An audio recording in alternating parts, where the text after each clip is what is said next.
Our final presenter for this afternoon before we open the floor for some questions is Ms. Nicole Carryl. And on one level, if I can be more descriptive in terms of my assessment, on one level I would say that having Ms. Carryl serve as our final speaker is there's some poetry there. I'm not going to analyze the poetry, but I think that there's something poetic going on here. Ms. Carryl is currently a teacher, and I'll just give a little bit of background. She's a native of New York and current resident of New Orleans. She holds a Master's of Liberal Arts from Tulane University. She is highly active, I have to underscore highly, active with local organizations and projects aimed at New Orleans youth development. She's a counselor with the New Orleans chapter of the internationally acclaimed Pathfinders Club, an organization that engages youth in a variety of activities aimed at cultivating leadership skills, community pride and involvement, and outreach. Ms. Carryl is employed with the Recovery School District, and as I said, she currently teaches 4th grade at Edgar Harney Elementary School. The title of her presentation, Education or Miseducation, Social and Empirical Analyses of Education Post-Katrina. Please join me in welcoming Ms. Nicole Carryl.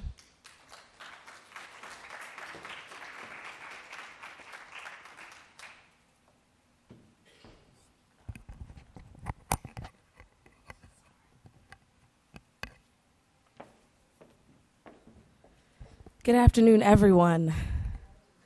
Everyone, good afternoon. Good afternoon.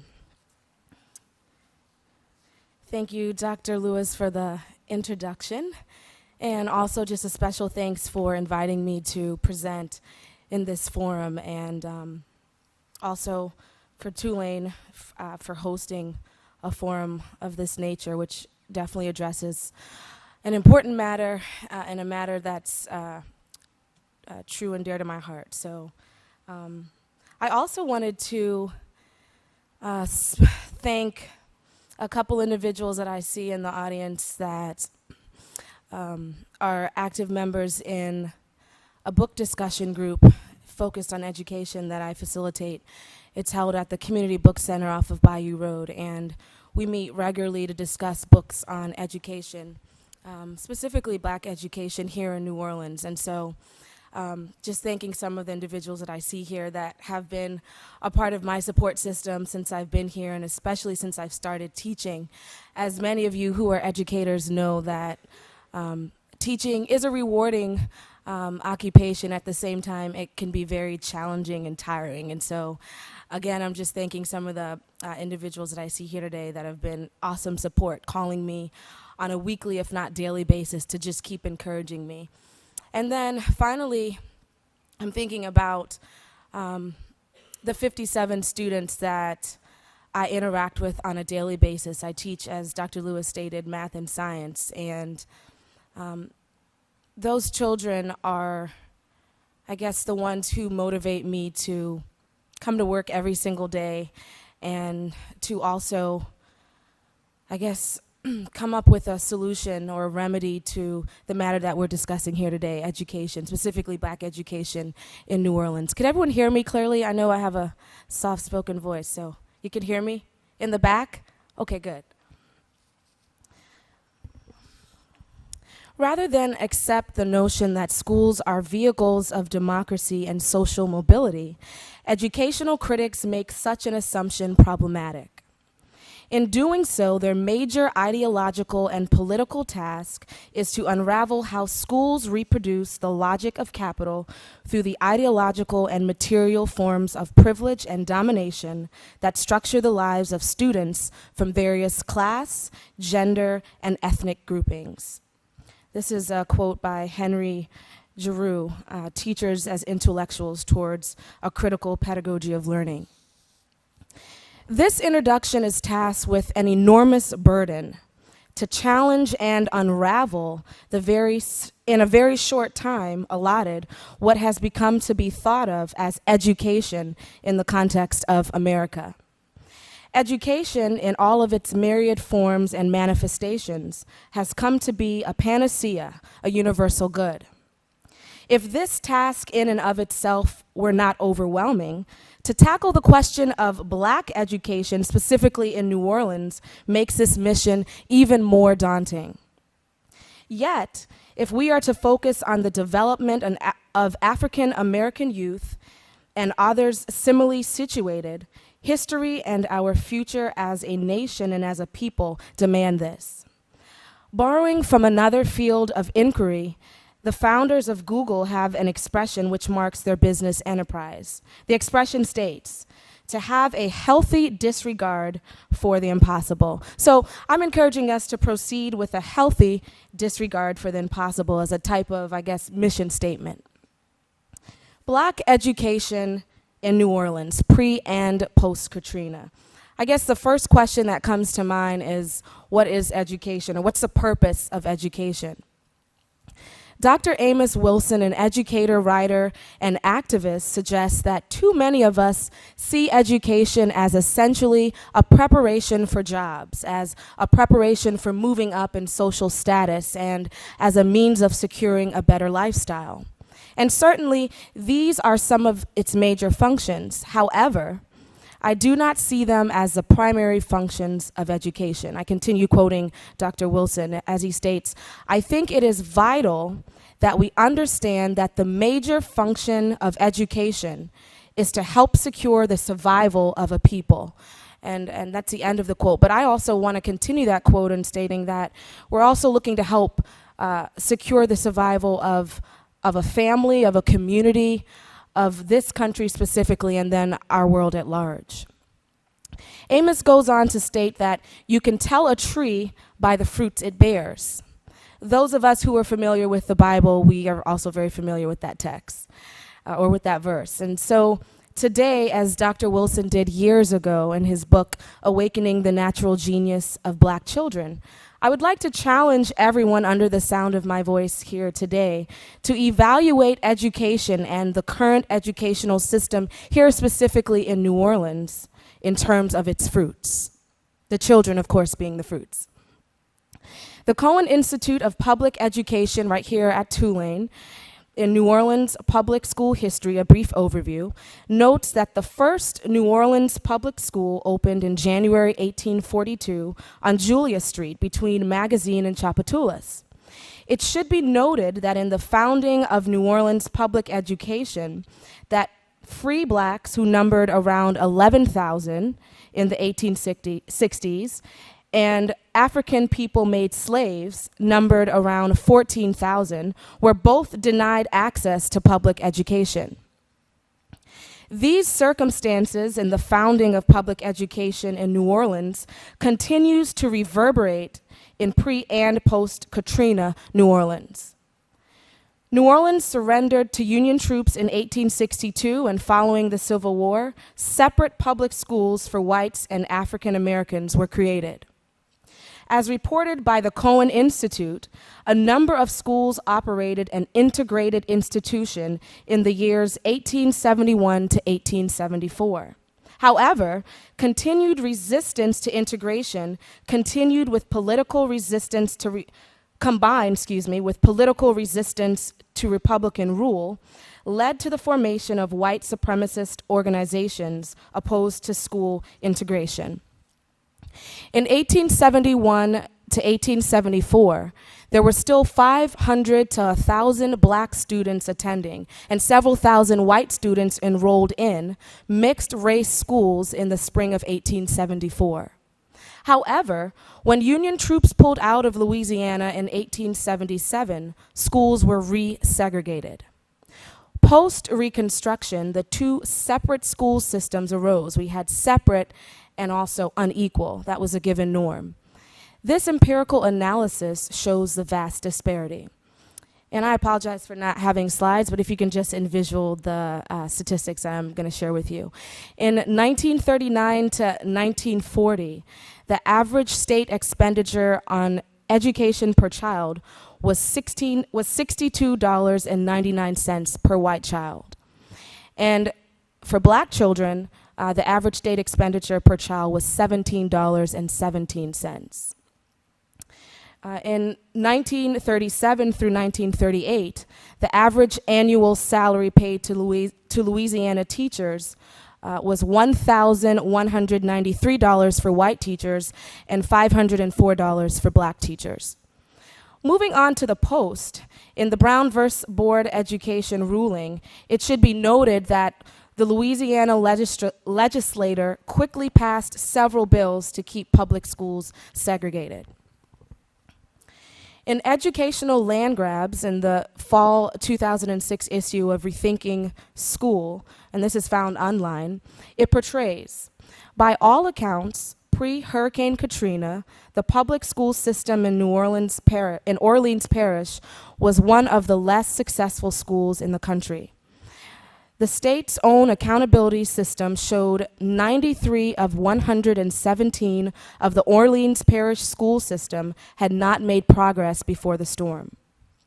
Looking initially from the perspective of the teachers of the Orleans Parish in 2006, 4,500 teachers were placed on forced leave without pay. And finally, in February of 2007, the Orleans Parish School Board voted to fire all 7,500 school employees, which a lot of us are very familiar with that situation that took place. Then, with millions of dollars from the Bush Department of Education and with the union decimated, Louisiana, and more specifically New Orleans, created a bewildering array of schools. And I'm just going to describe, which I'm quite sure earlier presenters discussed, something I'm going to address again. But 13 charter schools were now created, authorized by the Recovery School District. These charters are operated by independent charter associations, for-profit entities, national charters, and others. 2 charters were also created, authorized directly by the State Board of Elementary and Secondary Education, and operated as separate entities. 5 schools operated directly by the Orleans Parish School Board, 4 of which have selective admissions. And finally, 17 schools operated directly by the Recovery School District, open admission schools that must guarantee seats for all students who enroll. If this mixture, which created these schools, some with selective admissions, were not enough, the following statistics show the drastic change in our school system. We show that the total number of schools opening in New Orleans for the 2007 school year, we had 53 schools that opened. The total of entities operating these 53 schools were 21. And the number of selected admission schools were 10. Now for the charter school enrollment and growth.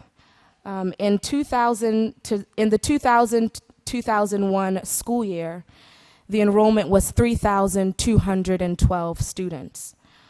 And in 2007-2008 school year, the enrollment jumped to 21,055 students. And the data indicates a 556% change. Now for the racial composition of charter and traditional public schools, we have that pre-Katrina, 6% of the enrolled population was Latino, 45% black, and 46% white. Now, post-Katrina, we show that 4% of the enrolled population are Latinos, 82% black, and 11% white. The current state of our school system is still well below satisfactory, even after this charter movement. I know that many experts feel that the solution to the problems with the educational system here in New Orleans is a rapid conversion to charter schools. And this isn't, of course, all experts, but some. I admonish us to be wary of the funding community in general. Charter schools, with their corporate capitalist outlook, is based on a corporate interest.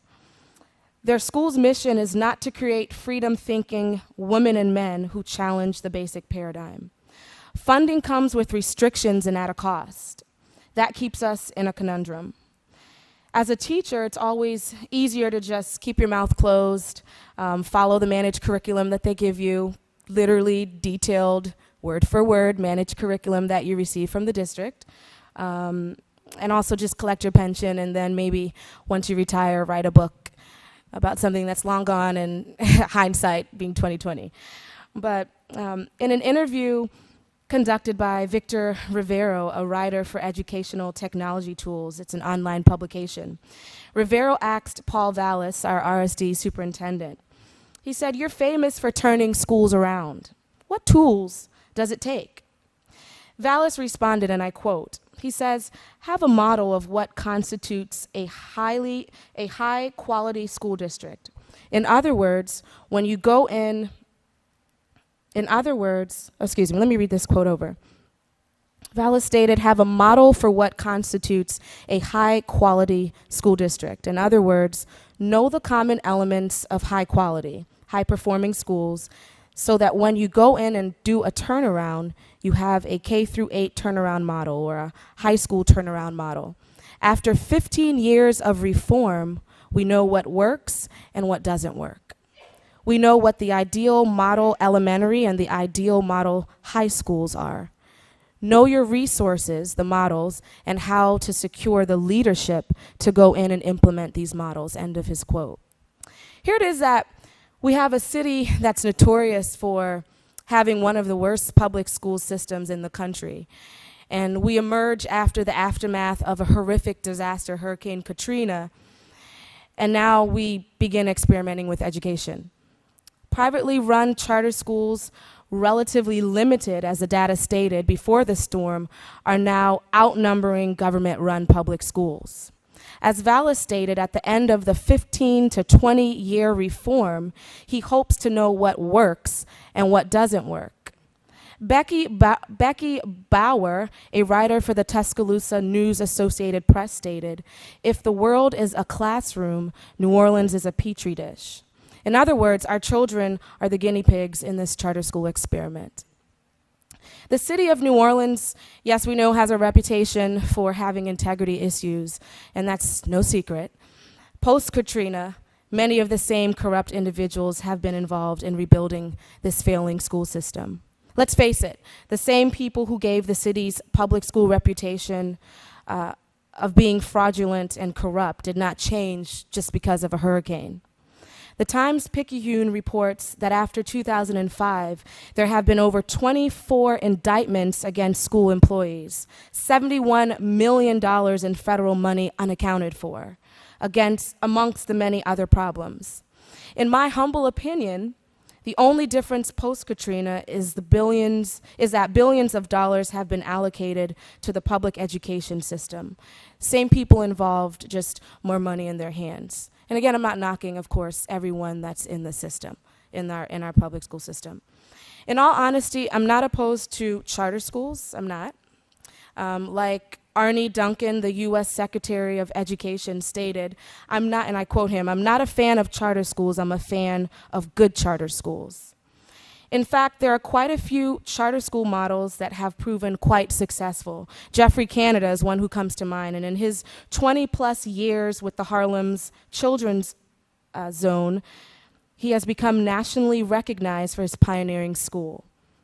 His project uniquely combines educational, social, and medical services to the 10,000 children in the community it serves.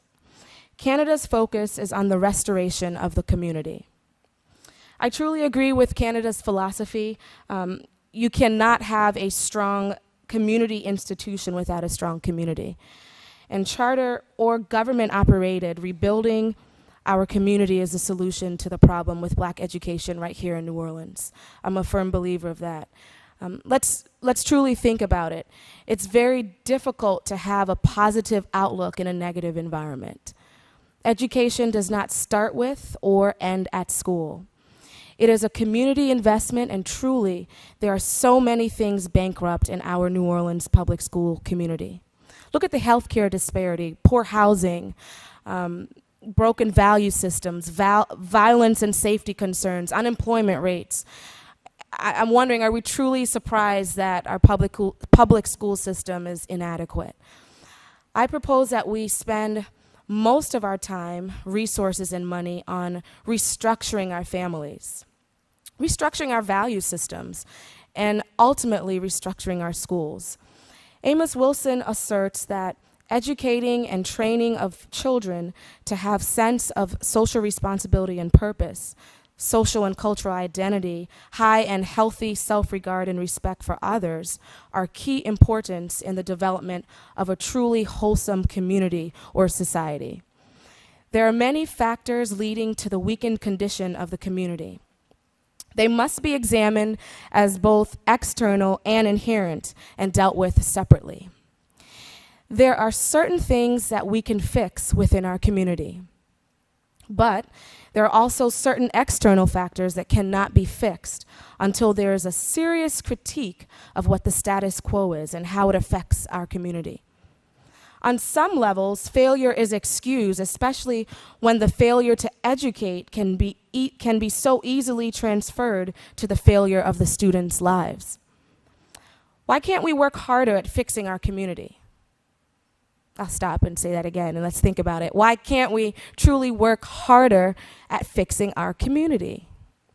Instead of spending millions on new math and new reading programs, which many of them have been effective, but I believe that we see a continuation in low test scores.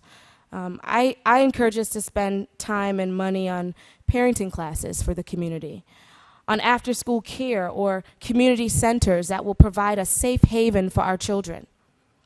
Let's teach our parents how to just prepare a nutritious meal, provide resume writing and interviewing skills for the same people here in the community. Let's challenge systems that are not producing good fruit, and let's reclaim our community while in the process of restoring it. And I'll be completely honest with everyone. I didn't struggle, but I was torn as I prepared this presentation today, just because I'm truly standing up here burdened. Because, as I stated earlier, I interact with 57 students on a daily basis, and I deal with parents who, at least one of the 57 students, a parent either calls me or comes in to let me know that the child has moved to a grandmother, an auntie, or somebody else's home, but they'll still be getting transportation to attend Harney. And I think about the lack of stability in this child's life. I think of the parents that give me a phone call just beginning of this week. I had a parent who told me that I will notice, because she's noticed at home, the difference in the child's attention span. The doctor took, or the mother requested to take her child off of medication because the child was losing too much weight. And so I guess I got the warning, like, I'm just letting you know, Miss Carroll, you're gonna notice a difference in the child, and her attention span, behavior will be bad. And I'm thinking about just being the teacher in that classroom and having to deal with that child, the number of other students that are also highly medicated. Some of them are almost, I want to say, and no disrespect to the child or the family, but you can see just by the look in the child's eyes, and I say children because I have more than one child that's highly medicated, and they really look like zombies. Sometimes, it's like you don't even want to wake the child because, you've seen them on the bad days when they've been off medication, what it can turn your classroom into. And so again, I'm reminded, again, this is the reality in the classrooms, which I'm quite sure many of you are educators or familiar with what goes on a day-to-day basis. But, you're dealing with children who truly want to be loved. They solicit your attention as a teacher. And I guess it's just being confronted again with the reality of the community that they live in. I have kids that we pass out snacks at the end of the day, and they've asked me for 2 additional snacks and an apple juice to take to younger siblings because they're not sure if they're getting lunch or dinner, at the end of the day. And so, again, Just as we think about how we're restoring our school system, it's important that we think about the main focus, our children, and remembering, again, that it's our community that we need to restore first and foremost before we can even address the issue of education in the classroom. Thank you.